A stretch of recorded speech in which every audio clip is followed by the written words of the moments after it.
You ever get so high you think swimming with a killer whale is a good idea?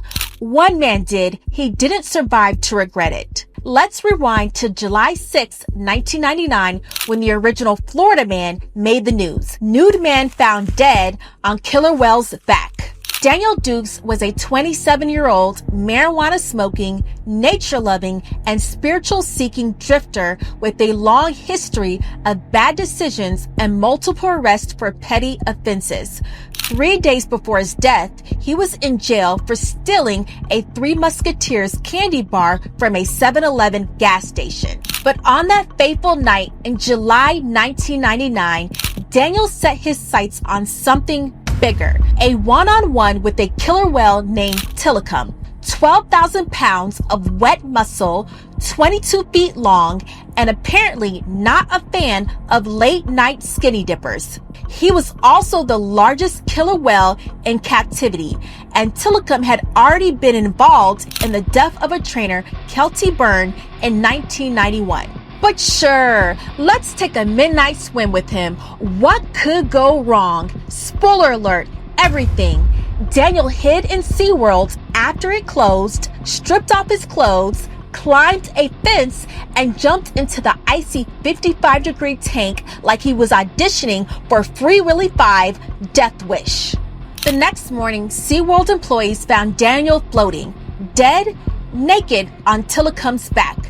After a night of spooning with the 6-ton predator, Daniel's swimming trunks were floating inside the tank, but a piece of it was missing because Tilikum bit off a part of Daniel's testicles. Marine biologists believe the whale might have mistaken Daniel for a toy, but that's not what killed him. The official cause of death was likely drowning or hypothermia or both.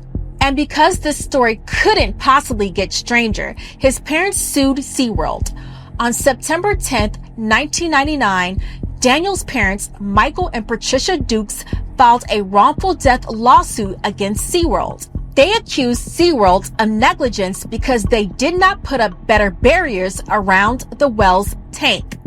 There were also no signs warning the public that the animal was dangerous. SeaWorld did have 3 security guards patrolling the area, but none were stationed near Tilikum's tank. The lawsuit also stated that SeaWorld misleads the public by giving its killer whales a warm and fuzzy Shamu image of human-loving, funny, sweet, sensitive, touchable, huggable, kissable, approachable, trusting animals. So SeaWorld engaged in false and deceptive advertising because SeaWorld misled their son with plush whale toys, which gave him the impression that Tilikum was less killer whale and more oversized bath buddy. A tragic misunderstanding brought to you by the gift shop. Eventually, the lawsuit sank. About a month after filing the lawsuit, the parents dismissed it. Tilikum killed again in 2010. This time tragically taking the life of an experienced trainer, Don Brancho, a case that would inspire the documentary Blackfish and change public perception of marine parks forever. So what have we learned? Never play Marco Polo with a 12,000-pound predator. And these 2 things can make a lawsuit worthless. Number 1, assumption of the risk.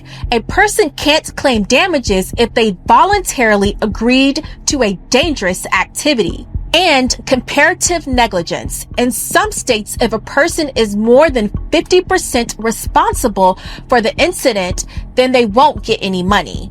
So remember, people, killer whale isn't just a nickname. And don't forget to like and subscribe for more law foolery.